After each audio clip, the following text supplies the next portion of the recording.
सरकार की करते हैं। नगर निगम चुनाव में नामांकन के बाद अब प्रत्याशियों का जोर प्रचार प्रसार पर है, लेकिन बीजेपी कांग्रेस में कई सीटों पर बागियों ने नींद उड़ाई हुई है। ऐसे में बीजेपी कांग्रेस दोनों ही बागियों को मनाने में जुट चुकी है। चूंकि कल दोपहर 3 बजे तक नाम वापसी का वक्त है, ऐसे में दोनों दलों के लिए आज का दिन बहुत अहम है।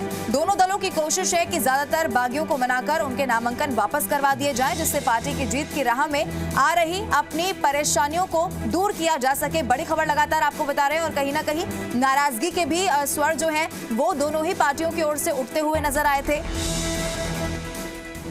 और चलिए अलग अलग जगहों से हमारे संवाददाता हमारे साथ जुड़े हुए हैं। जयपुर से दीपक गोयल हमारे साथ है, कोटा से हिमांशु मित्तल हमारे साथ हैं और जोधपुर से अरुण हर्ष हमारे साथ जुड़ चुके हैं। दीपक, सबसे पहले आपका यहां पर मैं रुक करना चाहूंगी, चूंकि राजधानी है जयपुर, और आप इस बात को ऐसे भी समझने की जरूरत है क्योंकि जब नामांकन वापसी होगी तभी मुकाबला साफ हो पाएगा कि क्या दो लोगों के बीच में मुकाबला है, क्या त्रिकोणीय मुकाबला यहां पर बन रहा है, और फिर उस हिसाब से ही पार्टी अपनी तैयारी करेगी। ऐसे में आज का दिन बहुत खास है दीपक।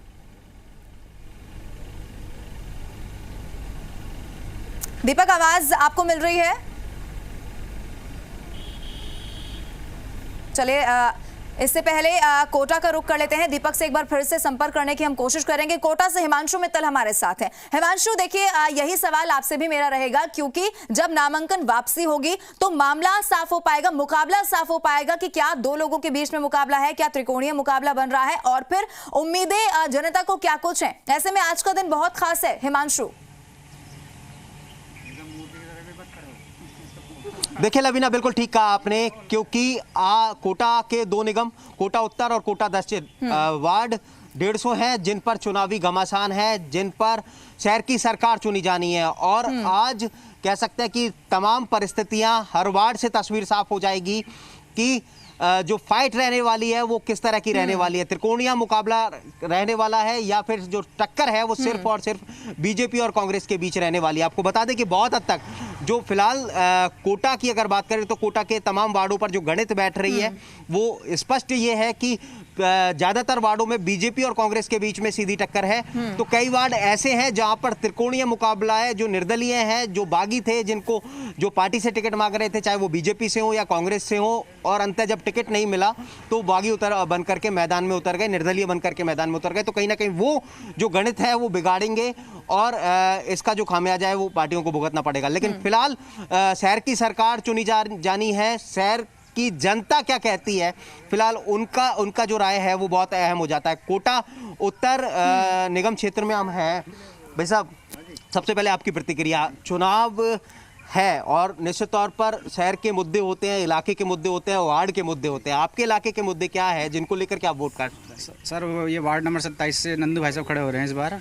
पहले के जो वार्ड पार्षद थे उन्होंने कोई काम नहीं कराया। रोड टूटी हुई हैं, नालियाँ बंद हैं, सब कुछ खराब है। शुरू से मदद कर रहे हैं हमारे, तो हम तो इन्हीं का समर्थन करेंगे। चलिए भाई साहब, आप ये बताइए कि क्या चीज़ें हैं जो मुद्दे आपके जहन में होते हैं जिनको लेकर के वोट करेंगे? सर, ऐसा है, वार्ड में साफ़ सफाई का हो, है ना, नालियों का अच्छा हो, रोड का हो, है ना। और तो क्या कमियां हैं? और तो उसमें कुछ है नहीं ऐसा। चलिए आप एक बात बताइए भाई साहब कि कुल मिलाकर के अगर बात की जाए तो बीते निगम का जो कामकाज था उससे कितने संतुष्ट हैं? सर, बीते वाले नगर निगम से जो हमारे वार्ड पार्षद जो पूर्व थे उन्होंने कुछ भी काम नहीं करा आज तक वो कभी भी आके उन्होंने देखा नहीं। यानी जो वादे किए थे क्या वो उनको अमली जामा वो बिल्कुल भी वादे पूरे नहीं करे। हम चाहते हैं कि इस बार हमारे वार्ड से, वार्ड नंबर 27 से हमें एक सेवाभाविक हमें आदमी चुनने को मिला है जिनका नाम नंद किशोर शर्मा जी। आप एक बात बताइए भाई साहब, क्या आपको लगता है, क्या आप पेशे से एडवोकेट भी हैं, क्या कहेंगे आप? मैं वार्ड नंबर 27 में रहता हूँ। हमारे वार्ड में पिछली बार भी चुनाव हुए, बहुत सारे वादे करे लोग, अभी तक कोई वादा पूरा नहीं हुआ। ऐसा अमूमन होता ही है, जब चुनाव आते हैं तब वादे किए जाते हैं लेकिन बाद में वो वादों को बुला दिया जाता है। उनमें से एक भी वादा पूरा नहीं हुआ अभी तक। हमारे लाइट की समस्या है, साफ सफाई की समस्या है, पानी की समस्या है। पिछली बार चंबल में भयंकर पानी आया था, 8 दिन तक पानी नहीं आया। इस बार नंदू भैया को टिकट मिला है उनका पुरजोर हिमांशु, समर्थन बिल्कुल करेंगे, देखिए उनको जनता जिताएंगे। की जो राय है वो हमेशा समझना हिमांशु बहुत जरूरी होता है, क्योंकि यही वो जनता होती है जो फैसला करती है कि कौन कैसा प्रत्याशी उन्हें चाहिए, कौन कैसी उनकी उम्मीदें हैं और क्या कुछ काम उनके जो जहां पर वो रहते हैं वहां पर होना बाकी है। हमारे साथ जोधपुर से अरुण हर्ष लगातार बने हुए हैं। अरुण देखिए, जब भी यहां से आप जुड़ते हैं तो ये बात तो क्लियर है कि यहां पर लोकल बॉडी इलेक्शन के रूप में इसे देखा ही नहीं जा रहा है, लेकिन दोनों ही पार्टियां चाहे कांग्रेस हो या बीजेपी हो, नाराजगी के स्वर दोनों पार्टियों में उठे हैं। आज कैसी हलचल वहां पर देखने को मिल रही है अरुण? नवीना, मैं बताना चाहूँगा जिस तरह से दोनों ही पार्टियों में बागी जो उम्मीदवार खड़े हुए उसको लेकर दोनों ही पार्टियां मान मनोहर का दौर कर से शुरू हो चुका है, लेकिन अभी तक कोई भी निर्दलीय या बागी प्रत्याशी आए नहीं। लेकिन कह सकते हैं प्रशासन जरूर यहाँ पर मुस्तैद है, क्योंकि अगर कोई पार्षद आता है, किसी को अगर पार्षद की कोई शिकायत होती है कि हमें ज़बरदस्ती लाया, तो पुलिस उसकी मदद करने के लिए तैयार खड़ी। सुबह से अभी तक कोई पार्षद ऐसा आया बागी या निर्दलीय बैठाने के लिए कोई लेके आए? अभी तक ऐसा कोई प्रत्याशी नहीं आया है। किस तरह की व्यवस्था है आप लोगों ने यहाँ पर? व्यवस्था एकदम सही है, चाक चौबंद है, सभी तरह का जाब्ता लगाया हुआ है कुछ अधिकारियों के निर्देशन में।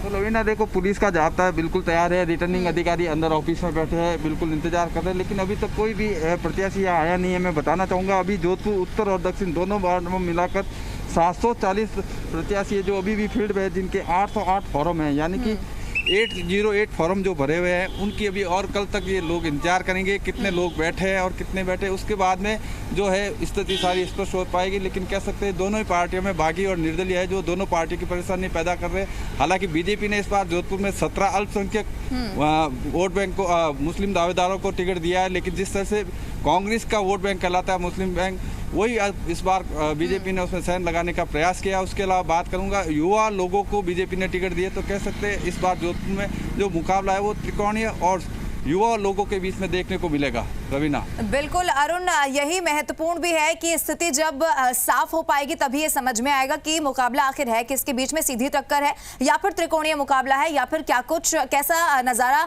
इस चुनाव में देखने को मिलता है। दीपक हमारे साथ लगातार बने हुए हैं, पहले दीपक को आवाज नहीं आ रही थी। दीपक, आपके पास मैं यहाँ पर आना चाहूंगी क्योंकि राजधानी में आप यहाँ पर मौजूद हैं और राजधानी में कैसी हलचल है ये आपसे समझना चाहेंगे। अंतिम कल दिन है नाम वापसी का, मान मनोबल का दौर यहाँ पर निश्चित तौर पर चल रहा होगा।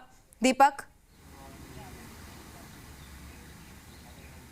देखिए, जयपुर हेरिटेज और जयपुर ग्रेटर में 250 वार्ड है और 250 वार्डों में 1330 प्रत्याशी हैं। इनमें से 5 वार्डों के अंदर बीजेपी का कोई कैंडिडेट नहीं है, वहीं जो कांग्रेस के 3 वार्ड ऐसे हैं जिनमें कोई कैंडिडेट्स नहीं है, यानी कि कह सकते हैं कि यहाँ निर्दलीय ही यहाँ जीतकर और पार्षद की कुर्सी पर बैठेंगे।